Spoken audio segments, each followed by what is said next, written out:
Salut à tous. Aujourd'hui on se retrouve à bord de la Yamaha MT-10. C'est vraiment un essai. Limite j'aurais pas dû le faire. Parce que le moteur de cette moto, je préfère vous le dire dès le départ.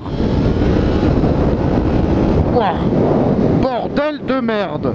Pour vous parler un peu de la MT-10, qu'est-ce que c'est? C'est la grande sœur de la MT-09. Sauf que là, à la différence de la MT-09, on a ça. Oh putain! On est sur un moteur de 160 chevaux. Waouh! Ça tracte, c'est incroyable. Assez violent la manière dont ça te tracte vers l'avant. Et le pire, c'est que je suis même pas dans le mode le plus violent. Oh putain, la roue avant qui se lève toute seule, mais c'est incroyable. Mais qu'est-ce que ça doit être en mode le plus violent? Honnêtement, je vais le tester le mode le plus violent, mais je le testerai pas longtemps.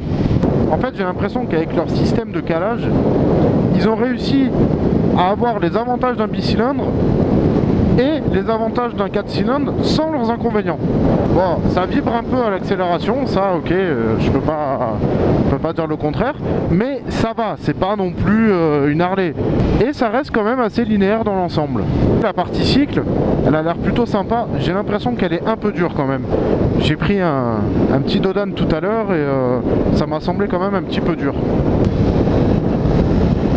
Ah, le shifter, ça c'est cool. Après sinon ça va, la partie cycle elle est standard, on va dire que la moto vire bien, elle est assez légère, par contre je la sens quand même pas mal légère dans les courbes et à haute vitesse. Par contre c'est clair qu'en ville, le gabarit et la hauteur tu le sens. Tu es sur un gros roadster bien badass. Et il te fait vite comprendre dès que tu tournes la poignée. Alors après le petit truc qui m'a choqué, on va dire, le système de clé, voilà, en fait ce qui m'a un peu embêté, c'est que pour atteindre la clé, bah, tu es obligé de passer par devant le guidon et par devant le câble d'embrayage.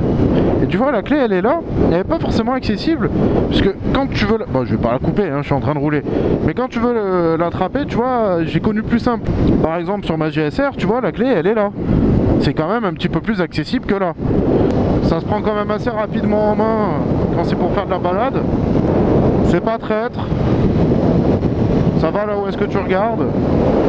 Ça freine. Par contre, ouais, je me suis un peu fait surprendre par le frein au début, mais alors le frein avant, à peine tu poses les doigts, ça te fait comprendre qu'il y a du mordant. Ah ouais, ça freine plutôt fort. Hein. Là, hop là, ouais, ça freine quand même pas mal. Pour la balade, par contre, c'est clair, c'est une machine de guerre. Là, concrètement, tu es assis sur une machine de guerre à sensation qui a du couple et qui est pleine partout. Oh là là. Ah ouais, ça marche vraiment fort. Hein. Alors après, la MT-10 aussi, c'est quoi? Bah, c'est une gueule, hein, ça, il n'y a pas à dire. Ils t'ont pondu un truc assez exceptionnel niveau design. Alors ouais, je confirme, hein, elle est quand même pas mal dure. Après, si je dis pas de bêtises, les suspensions, elles sont réglables. Mais là, effectivement, sur les quelques aspérités de la route, c'est assez dur. Bah tiens, voilà, un petit Dodan. Ça va, ouais, enfin ça secoue un peu quand même, c'est sûr, mais bon après c'est une moto qui est plus faite pour l'attaque, hein. Il y a des motos bien pires, elle reste polyvalente. Est-ce que je l'achèterai pour aller au boulot? Il y a pas mal de concessions à faire quand même. Est-ce que je l'achèterai pour la balade? Oui, là concrètement, là la question elle se pose même pas. Si je devais l'acheter, ça serait uniquement pour faire de la balade. Ah, ça résonne, hein. Dans les petites ruelles comme ça, je peux vous dire, ça résonne. Hein. Et là, voilà, cette MT-10 vue de l'extérieur. On va pas y aller par quatre chemins. Qu'est-ce qui te saute dessus prioritairement? La tête de fourche. Encore une fois, très similaire à la MT-09. Sauf que elle, par contre, c'est elle qui l'a sortie en premier sur la MT-10. Transformers, bon, bah, tout le monde dit ça. Bah oui, forcément, on voit que ça. Hein. Ça ressemble à un Transformers. Après, encore une fois, moi j'apprécie beaucoup parce que ça ressemble pas à une moto traditionnelle. Là on a vraiment quelque chose qui sort du commun, hein. C'est exceptionnel ce qu'ils nous ont fait là. Alors chose à noter, la tête de fourche ne bouge pas, elle n'est pas reliée sur la fourche directement, elle fait vraiment partie du carénage. C'est pas mal blindé de détails. Hein. On a une petite grille là, une là, une là, on a vraiment deux globes oculaires qui sont honnêtement magnifiques. Moi je trouve que c'est vraiment très joli, on a un beau saut de vent avec une petite LED ici. Merci de pas faire de commentaires sur le scotch, je sais c'est pas très joli mais bon. Derrière par contre la fourche on a deux radiateurs. On en a un du bas qui est protégé par une grille, c'est cool. Par contre celui du haut, pourquoi ils ont pas mis de grille? Au niveau carénage, il n'y a pas grand chose à dire, honnêtement moi je le trouve magnifique.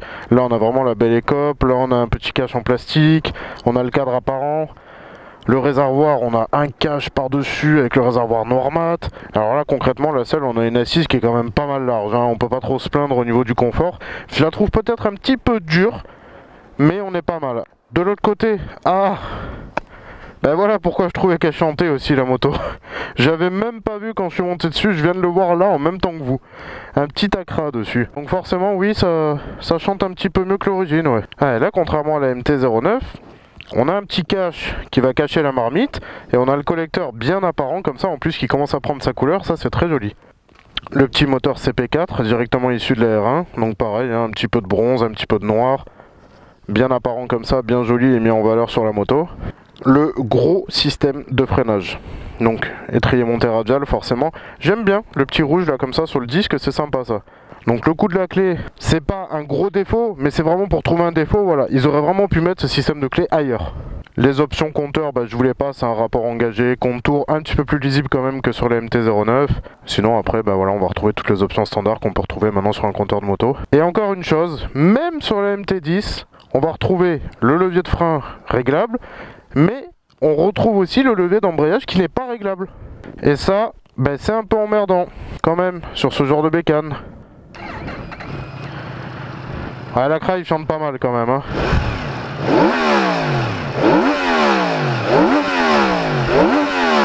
Ah c'est sympa avec la petite shift LED là, qui s'allume au moment de passer la vitesse. Bon je sais pas si franchement on va la regarder quand on est poigné dans l'angle avec cette moto, mais c'est marrant.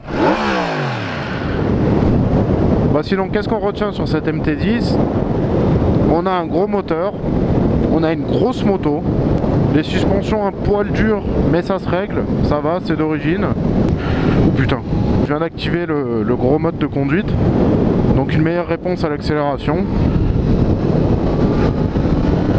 Ouais, effectivement, là on est en 3, à peine je tourne la poignée. Oh salope, putain! À peine je tourne la poignée, ça répond. Oh là là.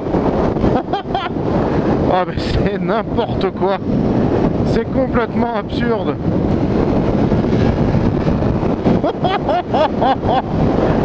Ah c'est absurde. Mais c'est dingue. Oh là là là là. C'est vraiment pas une moto pour un jeune permis, hein, ça c'est clair et net. Là la question elle se pose même pas, hein. C'est même pas une moto à mettre dans les mains d'un jeune permis. Hein. C'est un combat entre l'homme et la machine. C'est-à-dire que quand tu as activé le gros mode, c'est un peu elle qui te domine là. Et c'est à toi de rester dessus. Là je mets au défi quiconque de monter sur cette moto et de me dire qu'elle marche pas. Vous savez quoi, c'est une des rares fois où je suis content de rentrer dans un village. Au moins ça s'arrête un peu là. Oh bordel. Faut vraiment aller l'essayer et être conscient de ce que tu achètes si tu l'achètes. Alors tu peux pas dire que tu vas l'acheter pour la gueule, parce qu'après, faut que tu assumes le moteur. Oh là là. Oh là là. Oh là là. Parce qu'à la limite, quelqu'un qui aime la gueule, je vais plutôt lui dire achète la MT-09. Plus douce, plus polyvalente. Voilà pour cette MT-10. Je pense vous avoir tout dit. Si vous avez des questions, n'hésitez pas. Comme d'habitude, si vous avez aimé la vidéo, je vous laisse partager. Abonnez-vous à la chaîne si vous voulez voir mes prochaines vidéos. Et vous avez aussi la page Facebook du Petit Motard qui pue.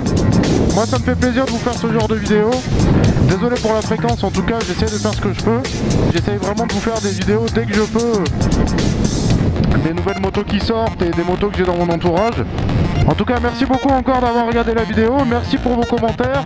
Merci pour vos encouragements. Et puis je vous dis à bientôt pour la prochaine vidéo. Allez, à plus!